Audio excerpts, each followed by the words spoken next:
sebenarnya pelayanan kita pun nggak akan pernah bisa membalas apa yang sudah Tuhan berikan.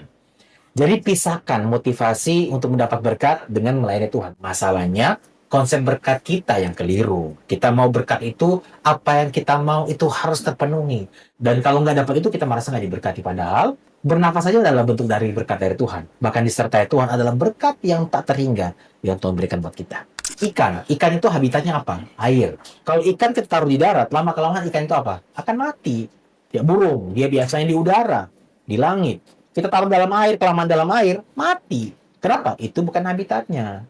Nah, dosa bukan habitat kita. Tenggelam dalam dosa, berendam dalam dosa, itu bukan habitat kita. Dan itu akan buat kita binasa, akan buat kita tanda kutip, akan mati secara rohani. Kenapa? Karena memang dunia serusak itu. Dan itu harusnya nggak mengagetkan kita. Karena memang kita berada di dunia yang telah rusak. Kalau orang tanya kenapa, kalau Tuhan baik, kenapa ada hal yang nggak baik? Justru hal yang nggak baik itu menunjukkan betapa perlunya manusia akan kebenaran Tuhan.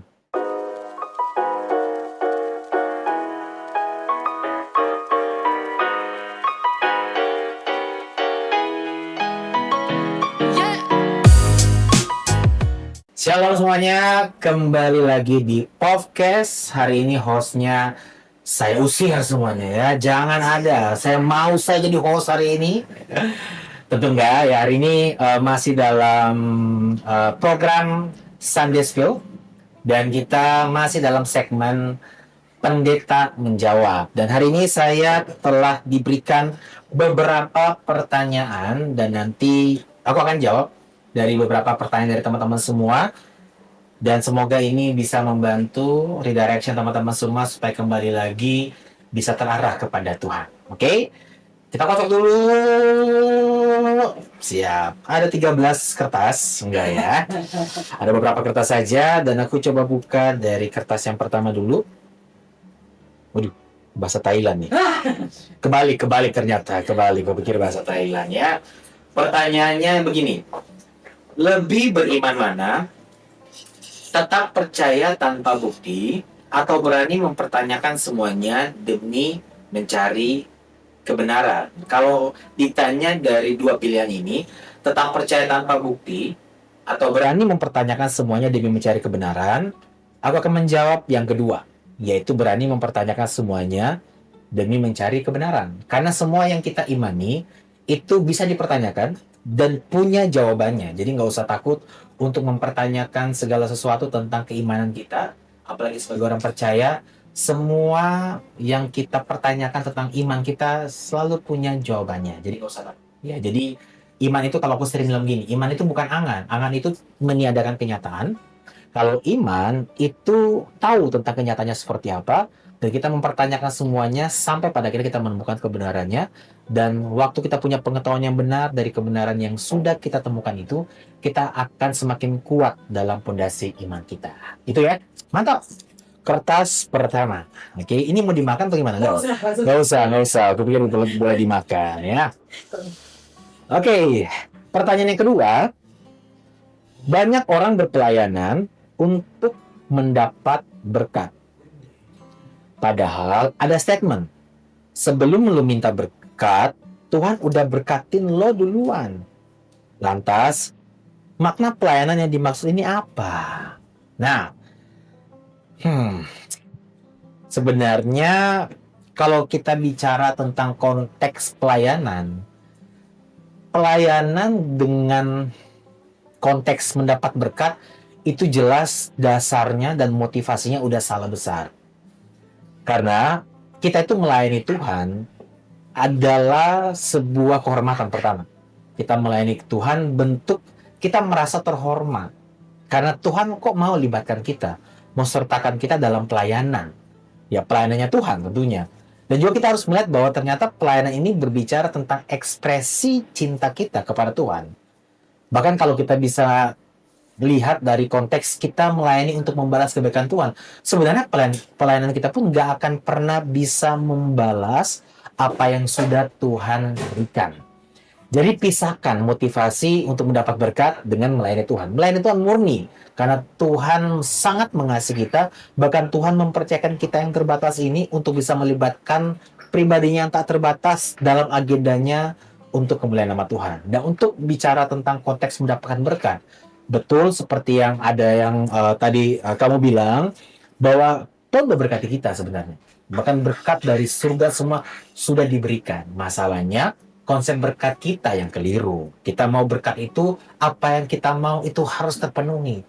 Kita harus naik jabatan, kita harus punya pacar seperti yang kita inginkan, kita harus punya mobil, dan lain-lain. Dan kalau nggak dapat itu, kita merasa nggak diberkati. Padahal, bernafas saja adalah bentuk dari berkat dari Tuhan. Bahkan disertai Tuhan adalah berkat yang tak terhingga yang Tuhan berikan buat kita. Gitu, mantap.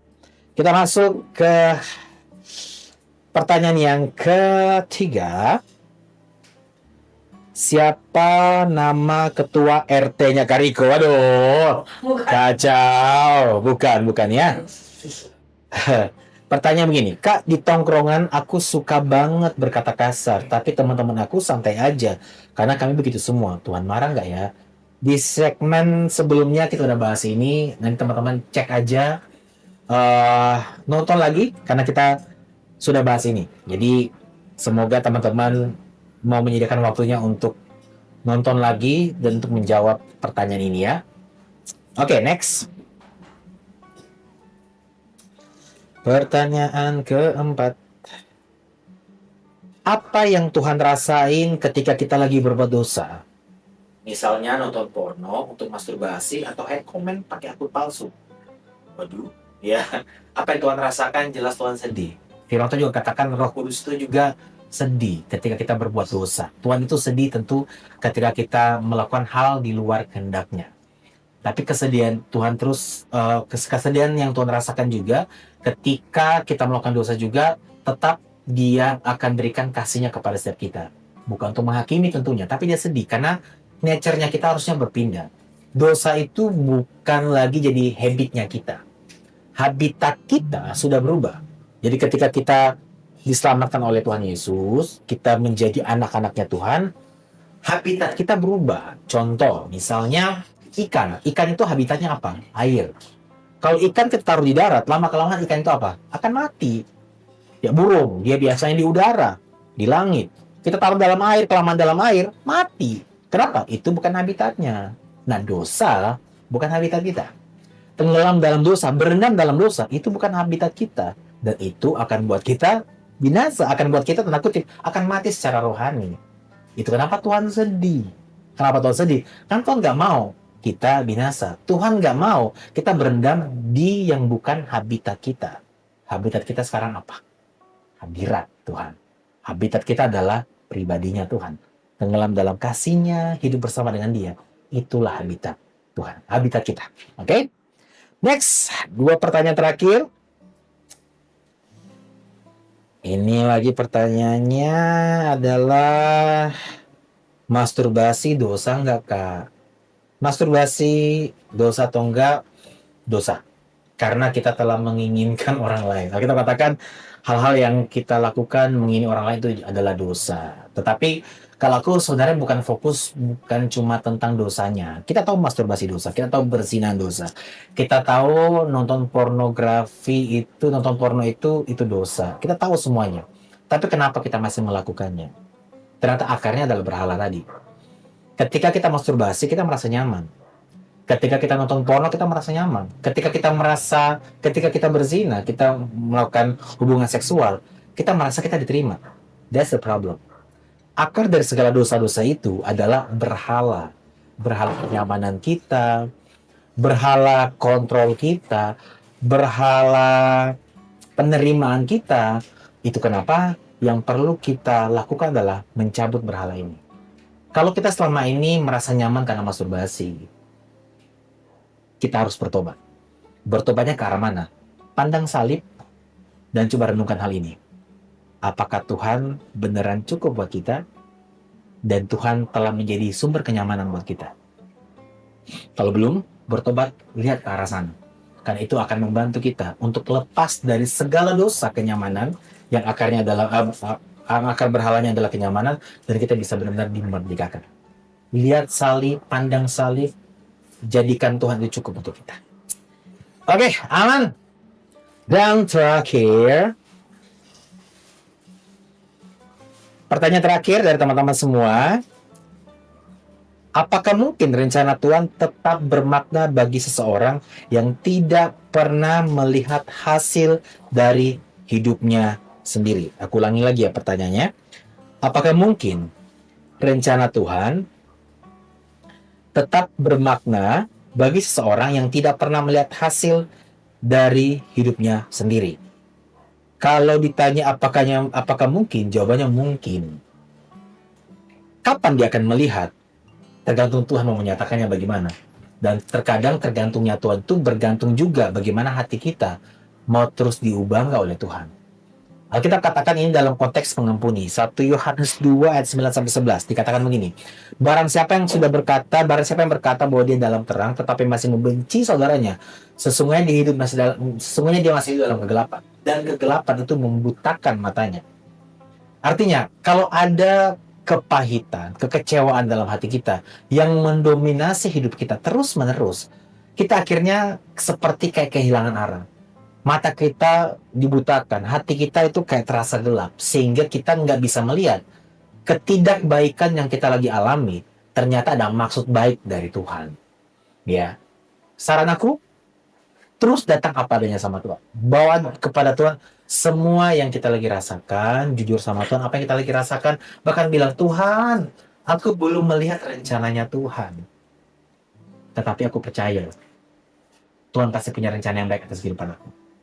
Tuhan, ini aku rasakan. Aku masih belum bisa percaya kepada Tuhan 100%. Aku masih punya prasangka buruk kepada Tuhan. Tetapi tolong aku Tuhan. Aku mau terus belajar untuk terus datang sama Tuhan, apapun keadaanku. Dan aku mau belajar supaya aku bisa melihat rencana Tuhan sepenuhnya atas kehidupan aku. Oke. Kak, sorry, satu lagi pertanyaan. Satu lagi pertanyaannya. Ditanyain. Ini agak ke-skip. Oke. Jika Tuhan ada, kalau Tuhan itu baik, kenapa Tuhan biarkan adanya genosida Nazi? Oke. Pertanyaan selanjutnya, jika Tuhan baik, kenapa Tuhan izinkan genosida Nazi? Nah, kita harus kembali lagi kepada Alkitab dasar yang kita harus ambil dari segala situasi yang terjadi dalam kehidupan kita, termasuk peristiwa sejarah. Ya, Hitler yang membinasakan begitu banyak orang. Kita harus kembali lagi kepada dasar Alkitab, di mana dalam kitab Kejadian berkata bahwa ketika manusia jatuh ke dalam dosa, itu totally rusak dunia. Alkitab mengatakan Tuhan menilik dunia, Tuhan menilik bumi, dan hebatlah kerusakannya, dan manusia di dalamnya saling merusak satu dengan yang lain. Dan kita sedang berada di dunia rusak ini.